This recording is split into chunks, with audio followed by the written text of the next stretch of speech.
Hello friends, stock market के fundamental analysis की ये थर्ड वीडियो है। इससे पहले दो वीडियो आई थी, जिसमें फर्स्ट वीडियो में मैंने PE ratio, price to earnings ratio को एक्सप्लेन किया था और फॉरवर्ड पीई के बारे में भी बताया था।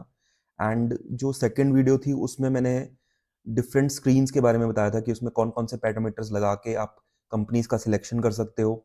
जैसे कि ऑब्वियसली हम 4-5 हज़ार कंपनीज हैं, उनमें से 1,000 कंपनीज जो छांट के उसको आपको फिर फंडामेंटल या टेक्निकल एनालिसिस करना है, तो वो कंपनीज आप कैसे सिलेक्ट करोगे। आज इस थर्ड वीडियो में मैं आपको फंडामेंटल एनालिसिस करना बताऊंगा कि वो फंडामेंटल एनालिसिस आप कैसे कर सकते हो।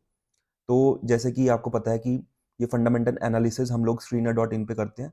मैंने यहाँ ये screener.in वेबसाइट जो उसका होम पेज है ये खोला हुआ है, और यहाँ पर हम कोई एक कंपनी ले लेते हैं, कोई भी जो हमें लगता है कि जिसका एनालिसिस आज हम करेंगे। लेट सपोज HDFC AMC ले लेते हैं, या कुछ ऐसा करते हैं, बजाज ऑटो ले लेते हैं। कोई भी कंपनी ले सकते हैं, it's not a buy or sell recommendation. I just want to teach you कि आपको फंडामेंटल एनालिसिस कंपनी का कैसे करना है। ठीक है, तो ये बजाज ऑटो है कंपनी का नाम। और उससे पहले कि हम इसका फाइनेंशियल्स देखें, यहाँ पर इस साइड पर आपको दिखेगा ये अबाउट सेक्शन, की पॉइंट्स और रीड मोर। आप रीड मोर पे जाके ये देख सकते हैं कि कंपनी करती क्या है। Bajaj auto, the flagship company of Bajaj group, is a 2-wheeler and 3-wheeler manufacturing company that exports to 79 countries across countries in Latin America, Southeast Asia and more. Headquarters Pune में है। 48% ऑफ द KTM ब्रांड जो sports two wheelers manufacture करता है। And market leadership second largest player है domestic motorcycle segment में in terms of volume. And largest 3-wheeler producer है world में। And largest exporter है 2-wheeler and 3-wheeler from India. Right. Motorcycles का share 18.2% इन FY24 से, मतलब पहले 17.3 था 23 में, और FY24 में 18.2% हो गया। 100cc के कुछ ब्रांड्स, बजाज सिटी, 125cc के brands, Pulsar, KTM, Avenger, pro biking segment भी है इनका KTM के उस कैटेगरी में। रिसेंटली रिसेंटली तो नहीं, कुछ साल पहले ट्रायम्फ जो एक यूके का ब्रांड है, उनके साथ इन्होंने एक जॉइंट वेंचर किया था। और रिसेंटली 2023 में दो मोटरसाइकिल्स इन्होंने जॉइंट वेंचर में लॉन्च करी थी, speed 400 and this scrambler 400। And उसके अलावा अर्बनाइट करके चेतक ईवी, तो एक इलेक्ट्रिक स्कूटर आई थिंक इन्होंने मैन्युफैक्चर किया है, अर्बनाइट। तो यहाँ देख लेते हैं कि ये आई थिंक ये है खुला हुआ, दिस थिंग। यस, ये अर्बनाइट बजाज ऑटो का एक स्कूटर है। तो ये एक इनका इलेक्ट्रिक स्कूटर है, अर्बनाइट, जो 2020 में इंट्रोड्यूस किया उन्होंने। It introduced a second model Chetak urban on November 23 and upgraded to the Chetak premium on December 23। Three wheeler segments में 78% शेयर है in internal combustion engine three wheelers में, 75.5% in three wheeler passenger carrier segment, and around 46% share in three wheeler cargo segment. In fact first quad cycle Qute launch करी है FY19 में। Exports कर रहे हैं 80 countries में। एंड एक चीज़ बड़ी इंटरेस्टिंग देखने की है कि डोमेस्टिक रेवेन्यू 68% FY22 में था, 68%, एंड 47% से 68% ग्रो हुआ है डोमेस्टिक रेवेन्यू। और जो एक्सपोर्ट्स थे वो 53 से कम होकर 32 आए हैं। In fact I would see is कि कंपनी जो है कंजम्पशन बेस्ड इकोनॉमी है जो इंडिया के उस पर टारगेट कर रही है, क्योंकि ग्लोबल अभी हेडविंड्स हमें बहुत जगह को देखने को मिल रहे हैं। ग्लोबल सप्लाई चेन डिस्ट्रप्शंस हैं। In fact with the coming of Trump as the president of USA, जो न्यू टैरिफ्स वॉर एक चल रही है, उसमें भी कहीं ना कहीं अगर एक डोमेस्टिक रेवेन्यू से कंपनी को रेवेन्यू जनरेट हो रहा है डोमेस्टिक कंजम्पशन से, तो that is a better opportunity मुझे लगता है। तो हाँ, कंपनी भी कहीं ना कहीं उसी डायरेक्शन में काम कर रही है। तो कंपनी ने अपना डोमेस्टिक रेवेन्यू बढ़ाया है। कैपेसिटी, मैन्युफैक्चरिंग के 5 मैन्युफैक्चरिंग प्लांट्स हैं, ये सब दे रखा है। एक्सपेंशन कर रहे हैं, नया प्लांट सेटअप कर रहे हैं ब्राज़ील में। Initial capacity of 20,000 units per month. और कैपेक्स होता है कैपिटल एक्सपेंडिचर। जो भी आप एक्सपेंडिचर यूज़ करते हो, एक रेवेन्यू एक्सपेंडिचर, एक कैपिटल एक्सपेंडिचर, तो इसको एक्सपेंशन के लिए यूज़ किया जाता है कंपनी के। तो 600 से 700 करोड़ का कैपिटल एक्सपेंडिचर यूज़ करा है। फाइनेंसिंग में wholly owned financing company Bajaj auto credit limited commence business in Maharashtra. अपनी खुद की ही फाइनेंस करते हैं व्हीकल्स को, और इन सबको एक्सपैंड कर रहे हैं, सारे स्टेट्स में लेके आने की सोच रहे हैं फाइनेंसिंग की कंपनी को। बोरोइंग्स का एक पॉइंट जो मुझे लग रहा है यहाँ पर, total borrowings of the company increase to 1900 crore from 124 crore. ये थोड़ा सा प्रॉब्लमेटिक पॉइंट मुझे लग रहा है। बाकी बैलेंस शीट जब जैसे ही आएगी हम देखेंगे कि क्यों हुआ ये। कंपनी ने बायबैक अनाउंस किया था। बायबैक एक तरह से होता है कि जो आपकी कंपनी है वो इंडिविजुअल से शेयर्स खुद ही परचेज कर लेती है for a variety of reasons. Future plans, company plans to commence exports of its quad cycle Qute to Egypt and expand its presence in Europe, and 6 new Pulsar models will be launched in FY25। तो इससे company का बहुत ज़्यादा overview आपको मिलता है। In fact आप समझ सकते हो कंपनी के कौन कौन से मॉडल्स हैं जो काम कर रहे हैं, किस डायरेक्शन में कंपनी एक्सपैंड करने की कोशिश कर रही है, और डोमेस्टिक वर्सेस एक्सपोर्ट्स मार्केट आप उससे बेटर समझ सकते हो ये सारा सेक्शन। इनफैक्ट यहाँ पर ये जो कंपनी की साइट है ये देखिए, इस पर आप क्लिक करके कंपनी की साइट पे जा सकते हो। ये BSC का इनका लिंक दे रखा है, ये NSE का लिंक दे रखा है। तो यहाँ से भी आप कंपनी के बारे में इंफॉर्मेशन गैदर कर सकते हो।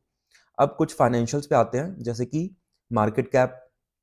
ये मैंने आई थिंक लास्ट वीडियो में भी आपको काफ़ी डिटेल में एक्सप्लेन किया था कि मार्केट कैप क्या होता है। बेसिकली अगर हम बहुत लेमन टर्म्स में समझना चाहें तो मार्केट कैप क्या है कि आज अगर मेरे को ये कंपनी खरीदनी है तो पूरी की पूरी मैं 2,25,000 करोड़ में ये कंपनी खरीद सकता है। कोई भी जो चाहता है वो इस कंपनी को इतने पैसे में खरीद सकता है। अदरवाइज नॉर्मल अगर आप फॉर्मूले से देखें तो market cap number of shares into share price, इस तरह से भी आप मार्केट कैप को निकाल सकते हैं।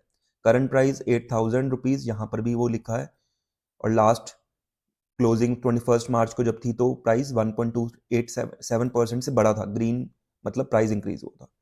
हाई एंड लो, ये 52 वीक हाई एंड लो होता है। तो 52 वीक हाई 12,774 है, 52 वीक लो 7301 है। तो ये 52 वीक्स क्यों कहते हैं इसको, क्योंकि एक 1 ईयर में 52 वीक्स ट्रेडिंग सेशंस ही होते हैं जनरली। क्योंकि अगर हम सैटरडे संडे या कुछ हॉलीडेज को निकाल दें तो मोटा मोटा 52 वीक्स बनते हैं हमारे पास। तो इसलिए 52 वीक हाई और लो को देखा जाता है। स्टॉक पी मैंने एक लास्ट वीडियो में बहुत डिटेल में इसको एक्सप्लेन किया था, बट स्टिल अभी उसके लिए मैं इसका लिंक भी डाल दूंगा उस वीडियो का अभी इस वाली वीडियो में। बट एक छोटा सा मतलब पॉइंट, अगर कोई नया है और उसको वो वीडियो नहीं देखी है इसने पहले, तो स्टॉक पी मतलब कि आप कंपनी के 1 रुपए के बदले कितने रुपए कंपनी को दे सकते हैं या देना चाहते हैं। तो अराउंड स्टॉक पी है 30 रुपीज। तो कंपनी 1 रुपया जो कमा रही है उसके लिए हम 30 रुपीज देने के लिए तैयार है कंपनी के लिए। तो that is stock P. Stock P से ही पता लगता है कंपनी अंडर वैल्यूड है, ओवर वैल्यूड है। बट जनरली हम बहुत लोग आपने सुना होगा कि 20 तक का पी ठीक है, बट ऐसा कुछ नहीं है। बहुत सारे private sector, in fact public sector banks बहुत 10 के पी पे ही हमेशा से रहे हैं आज तक। और बहुत ऐसी कंपनीज भी हैं जो कभी भी 50 के पी से नीचे नहीं आई। तो अगर हम सिर्फ इस क्राइटेरिया से देखेंगे कि 20 तक का पी सही है तो हम कभी भी उन कंपनीज को बाय ही नहीं कर पाएंगे। तो पी को देखने के लिए मैं आपको नीचे बताऊंगा आपको कैसे देखना है। आपको एक तो मीडियन पीई के साथ उसको कंपेयर करना है और दूसरा उसके इंडस्ट्री पीई के साथ कंपेयर करना है। That is a full flashed way of seeing कि आपका वो पीई ठीक है, ये जस्टिफाइड है या नहीं है। Next is book value 1109। Book value अगर बिल्कुल लेमन टर्म्स में आपको समझना है कि वैसे तो book value assets minus liabilities का भी एक फॉर्मूला होता है, बट अगर इसको हम लेमन टर्म्स में समझे तो बुक वैल्यू मतलब अगर आज ही कंपनी बंद होगी तो उसके एक शेयर की वैल्यू इतनी रह जाएगी, 1109 रुपए। लेट सपोज आपके पास एक शेयर है, चाहे आपने वो 8,000 रुपए में खरीदा है, बट अगर आज ही कंपनी बंद हो जाती है तो उसकी एक शेयर की वैल्यू है 1109 रुपए। तो इस तरह से आप बुक वैल्यू समझ सकते हो। इसको कैसे यूज करेंगे आगे वो देखेंगे कि बुक वैल्यू का हमें यूज कैसे होता है। Dividend yield 0.99%। तो बेसिकली कुछ कंपनीज, अगर आपने देखा होगा कि कई कंपनीज की डिविडेंड यील्ड बहुत ज्यादा होती है, specially public sector banks, public sector organisations. उसमें ऐसा क्यों होता है, जैसे कोल इंडिया वगैरह अगर आपने देखा होगा तो उसका बहुत ज़्यादा डिविडेंड यील्ड है, क्योंकि जो भी पब्लिक सेक्टर ऑर्गेनाइजेशन है उनकी मेन स्टेक होल्डर्स जो हैं वो गवर्नमेंट होती है। और गवर्नमेंट को डिविडेंड ज़्यादा चाहिए क्योंकि उनको बहुत सारी स्कीम्स रन करनी है, सब्सिडीज है, इंफ्रास्ट्रक्चर में पैसा लगाना है। तो वो चाहती हैं कि अभी मेरे पास पैसा आए, तो वो पैसा उनको पब्लिक सेक्टर ऑर्गेनाइजेशंस के डिविडेंड्स आता है, क्योंकि वो ही मेजोरिटी स्टेक होल्डर होते हैं पब्लिक सेक्टर ऑर्गेनाइजेशन में। इसलिए आप देखेंगे उनका डिविडेंड यील्ड बहुत ज्यादा होता है compare to private sector companies, जिनको बिजनेस को एक्सपैंड करने में ज्यादा इंटरेस्ट है कि मेरे को अपने बिजनेस को आज से 10 टाइम्स करना है, 20 टाइम्स करना है। On the contrary public sector companies जो हैं उसमें गवर्नमेंट का मेजॉरिटी स्टेक होल्डर होते हैं गवर्नमेंट, तो वो ज़्यादा से ज़्यादा पैसा विड्रॉ करना चाहते हैं अपनी स्कीम्स को रन करने के लिए। Next is ROCE and ROE, return of capital employed and return on equity. ये सबसे ज़्यादा मेजर दो रेशियोज हैं जिनको देखना पड़ता है। रिटर्न ऑन कैपिटल एम्प्लॉयड और रिटर्न ऑन इक्विटी में एक बेसिक डिफरेंस है कि रिटर्न ऑन कैपिटल एम्प्लॉयड में आप इक्विटी प्लस डेट दोनों कंपोनेंट्स को देखते हो, मतलब कि पूरी कंपनी के पास इक्विटी प्लस डेट कितना है, वो पैसा टोटल, उस पैसे पे कंपनी ने कितना रिटर्न जनरेट किया, वो होता है ROCE। लेकिन अगर हम खाली इक्विटी से कंपेयर करें कि खाली इक्विटी पे कितना पैसा जनरेट किया, तो उसको रिटर्न ऑन इक्विटी बोलेंगे। अब इसको हम कैसे समझ सकते हैं, जैसे इसी कंपनी को अगर मैं आपको बैलेंस शीट में देख के जाऊं, ये इक्विटी कैपिटल है, ये रिजर्व्स है, 30,700 प्लस 279, तो मोटा मोटा 31,000 करोड़ का इक्विटी है, और ये 5,000 करोड़ का बोरोइंग है, मतलब डेट है। तो टोटल कैपिटल एम्प्लॉयड अगर हम कहेंगे तो इन तीनों को प्लस करना होगा, फर्स्ट सेकंड थर्ड को, 279 प्लस 3,700 प्लस 5245। क्यों करना होगा? क्योंकि ये फर्स्ट दो हैं जो वो इक्विटी को रिप्रेजेंट कर रहे हैं, और जो सेकंड थर्ड वाली फिगर है वो डेट को रिप्रेजेंट कर रही है। तो इट इज मोर और लाइक 36,000 करोड़। तो इस 36,000 करोड़ पे रिटर्न ऑन कैपिटल एम्प्लॉयड मतलब कितना रिटर्न जनरेट कर पाई है कंपनी। तो इससे होता क्या है, कब हमें बेसिकली आपको समझने की क्या बात है, कब ROCE देखना है और कब ROE देखना है। जब कंपनी के पास डेट ज्यादा है तब ROCE देखना है, क्योंकि ROCE में डेट वाली फिगर्स आती हैं, ROE सिर्फ इक्विटी की फिगर्स पे रिटर्न कितना जनरेट किया वो बताती है। लेकिन अगर कंपनी में डेट भी है, जैसे कि यहाँ पर आप देखेंगे 17% डेट है, ये मैं चलो आपको बताऊंगा आगे। तो जैसे ही आपने देखना है कि कंपनी ने कितना डेट लिया हुआ है, क्योंकि ROC मतलब return on capital employed is equity plus debt. तो डेट वाला पोर्शन को भी आपको फैक्टर इन जब करना है तो आप ROCE में कर सकते हो। ROE से आपको डेट वाला पोर्शन नहीं पता लगेगा। किसी कंपनी में अगर डेट नहीं है तो आप ROE भी देख सकते हो, उसमें कोई फर्क नहीं है। थोड़ा सा फॉर्मूले में इनमें फर्क होता है कि ROCE में EBITDA divided by equity plus debt करते हैं, और ROE में net profit divided by equity करते हैं।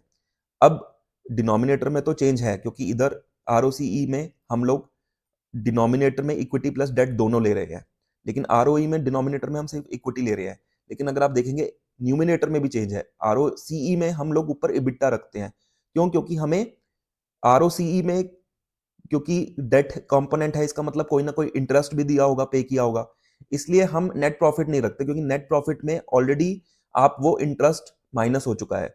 हम इसलिए EBITDA रख रहे हैं, क्योंकि EBITDA वाले कंपोनेंट में वो इंटरेस्ट वाली बात नहीं आ रही, क्योंकि मैं आपको आगे एक्सप्लेन करूंगा जब प्रॉफिट एंड लॉस बताऊंगा। EBITDA मतलब बेसिकली अगर मैं थोड़ा सा आपको बताऊं तो प्रॉफिट एंड लॉस में चला जाता हूं, ये जो ऑपरेटिंग प्रॉफिट होता है यहाँ पर, ये EBITDA होता है। बेसिकली जो मेन कोर बिजनेस से, कोर धंधे से जो पैसा आया हुआ है वो EBITDA है। उसमें से हम इंटरेस्ट, टैक्सेस, डेप्रिसिएशन वगैरह माइनस करते हैं तो हमारा नेट प्रॉफिट आता है। तो ये हो गया ROCE ROE। अगर आपको ये इतना अच्छे से नहीं समझ आया तो कमेंट सेक्शन में बताइएगा, मैं एक इसकी डिटेल वीडियो लेके आऊंगा ROCE और ROE के ऊपर, ताकि उसको आप और भी अच्छे से, अगर आपको एक्सप्लेनेशन चाहिए तो। फेस वैल्यू 10 की ये एक अकाउंटिंग चीज़ें हैं, बेसिकली कंपनी के इंटरनल अकाउंटिंग के लिए ज़्यादा यूज़ होती हैं। हमारे को इसको इतना समझने का इतना कोई यूज़ नहीं है।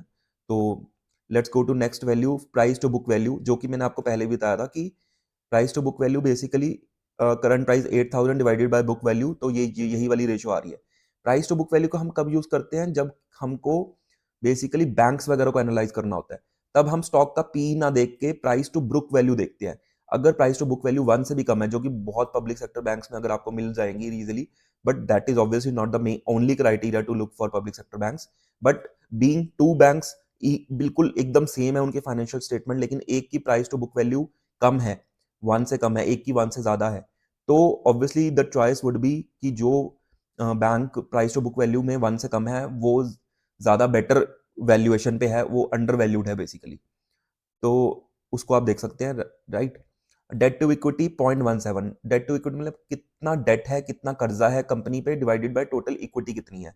ये कहाँ से आता है? ये भी यहीं से आता है। आपको बैलेंस शीट में लेके जाता हूँ, ये जो बोरिंग्स है ये डेट ही तो है, ठीक है। इसको टोटल इक्विटी से डिवाइड कर देंगे। टोटल इक्विटी कितनी है? ये 3700 प्लस 279, ऑलमोस्ट ऑलमोस्ट 31,000।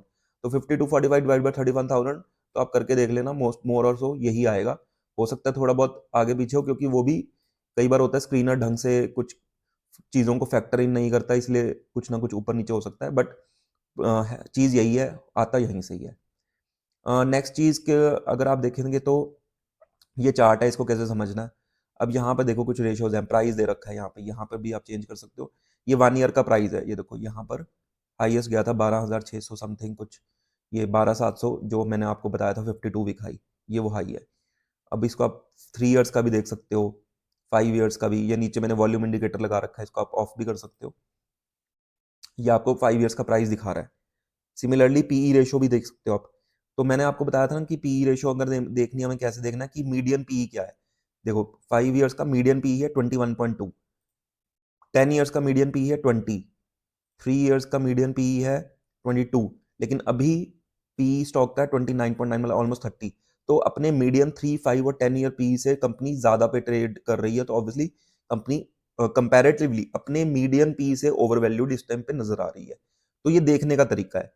जैसे कि एक और चीज़, जैसे यहाँ पर ये प्रॉज एंड कॉन्स तो सिस्टम जनरेटेड होते हैं, तो एआई टूल्स हैं, तो इतना कुछ खास नहीं है। मैं इन पे ज़्यादा रिलाई नहीं करता।